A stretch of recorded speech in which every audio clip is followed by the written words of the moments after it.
नमस्कार मित्रों, स्वागत करती हूँ आप सभी का। आप सभी को नवरात्रि की ढेर सारी शुभकामनाएं। तो आज हम शुरू करेंगे 9वां अध्याय। शुंभ निशुंभ का वध है। तो अभी हम पहले निशुंभ वध को पढ़ेंगे। तो देखिए, यहाँ पर हम विनियोग नहीं करते हैं, यहाँ पे हम देवी का ध्यान करते हैं। तो देवी का ध्यान कुछ इस प्रकार से है। मैं अर्धनारीश्वर श्री विग्रह का निरंतर शरण लेती हूँ। उनका वर्ण बंदूक पुष्प और सुवर्ण के समान रक्त पीत मिश्रित है। वह अपनी भुजाओं में सुंदर अक्षमाला, पाश, अंकुश, वरद, मुद्रा धारण करती हैं। अर्धचंद्र उनका आभूषण है। वह तीन नेत्रों से सुशोभित हैं। राजा ने कहा, भगवान, आपने रक्त बीज के वध के संबंध रखने वाली देवी चरित्र का अद्भुत महात्म मुझे बतलाया है। अब रक्त बीज के मारे जाने पर अत्यंत क्रोध से भरे हुए शुंभ निशुंभ ने जो कर्म किया, मैं उसे सुनना चाहता हूँ। तब ऋषि कहते हैं, हे राजन, युद्ध में रक्त बीज तथा अन्य दैत्यों के मारे जाने पर शुंभ निशुंभ क्रोध की सीमा न रही। अपनी विशाल सेना लेकर इस प्रकार मारी जाती देख निशुंभ अमर्ष से भरकर देवी की ओर दौड़ा। उनके साथ असुर का प्रधान सेना थी। उसके आगे पीछे पार्श्वभाग में बड़े बड़े असुर थे, जो क्रोध से ओठ चबाते हुए देवी को मार डालने के लिए आए थे। महापराक्रमी शुंभ भी अपनी सेना के साथ मातृगणों से युद्ध करके क्रोधवश चंडिका को मारने के लिए आ पहुंचा। तब देवी ने शुंभ निशुंभ घोर संग्राम छिड़ गया। वे दोनों दैत्य मेघों की भांति बाणों की वर्षा भयंकर वृष्टि कर रहे थे। उन दोनों को चलाए हुए बाणों को चंडिका ने अपने बाणों के साथ तुरंत काट डाला। शस्त्र समूहों की वर्षा करके उन दोनों दैत्यपतियों ने अंगों में भी चोट पहुंचाई। निशुंभ ने तीखी तलवार से चमकती हुई ढाल लेकर देवी के श्रेष्ठ वाहन सिंह के मस्तक पर प्रहार किया। आपके वाहन पर चोट पहुंचने से देवी विक्षुत्र नामक बाण से निशुंभ के श्रेष्ठ तलवार को तुरंत काट डाली और उसकी ढाल से उनमें 8 चांद, जिसमें 8 चांद जड़े थे, उसको खंड खंड कर दिया। ढाल और तलवार के कट जाने पर वह असुर की शक्ति चलाई, किंतु सामने आने पर देवी के चक्र से उसके भी 2 टुकड़े कर दिए।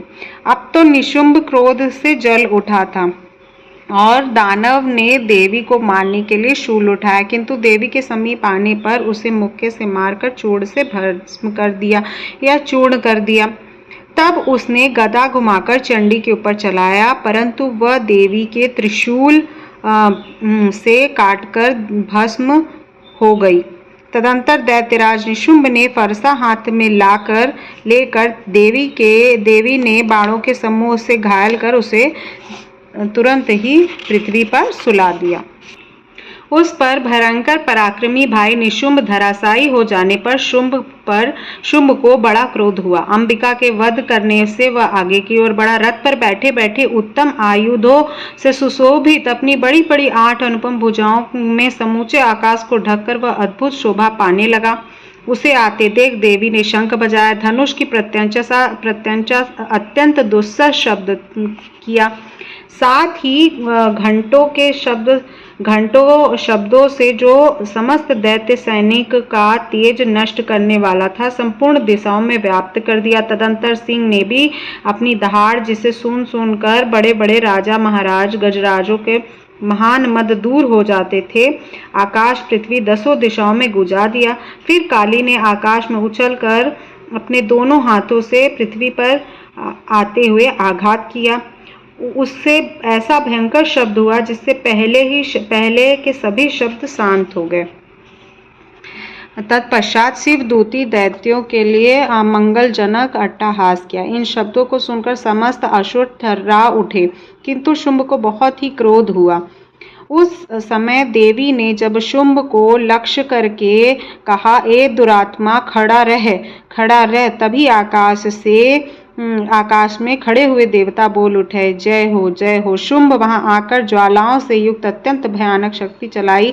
अग्निमय पर्वत के समान आती हुई शक्ति देवी के बड़े भारी लूकों के दूर हटा दिया। उस समय शुंभ के सिंहनाद तीनों ओर गूंज उठे। राजन, उसकी प्रतिध्वनि वज्रपात के समान भयानक शब्द हुआ, जिससे अन्य शब्दों को जीत लिया। अपने भयंकर बाणों द्वारा सैकड़ों और हजारों टुकड़े कर दिए। तब क्रोध से भरी हुई चंडिका ने शुंभ को शूल से मारा। उसके आघात से वह मूर्छित होकर पृथ्वी पर गिर पड़ा। इतने में ही निशुंभ चेतना हुई और हाथ में धनुष बाण लेकर देवी की ओर दौड़ पड़ा। काली का सिंह को घायल कर डाला। फिर उस दैत्यराज ने 10,000 बाहें बनाकर चक्रों के प्रहार से चंडिका को आच्छादित कर दिया। तब दुर्गम पीड़ा का नाश करने वाली भगवती दुर्गा कुपित होकर अपने बाणों से चक्रों तथा बाणों को काट गिराया, और यह देख निशुंभ की दैत्य सेना चंडिका वध करने के लिए हाथ में गदा लेकर बड़े वेग से दौड़ा। उससे आते ही चंडी ने तीखी धार वाली तलवार और उसकी गदा को शीघ्र ही काट डाला। तब उसने शूल हाथ में ले लिया।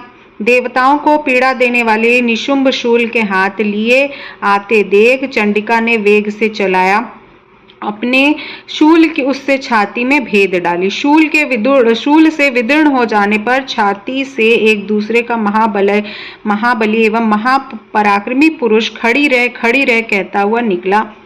उस निकलते हुए पुरुष की बात सुनकर देवी ठठाकर हंस पड़ी।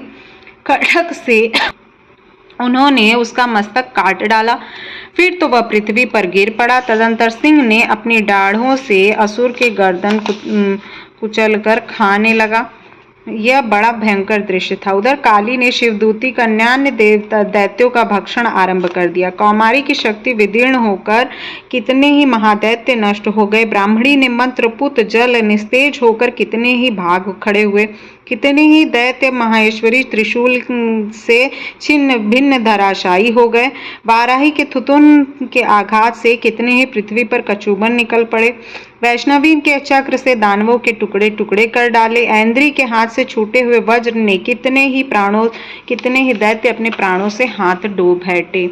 कुछ असुर नष्ट हो गए थे, कुछ महायुद्ध से भाग गए थे, तथा कितने ही काली शिवदूती तथा सिंह के ग्रास बन बैठे।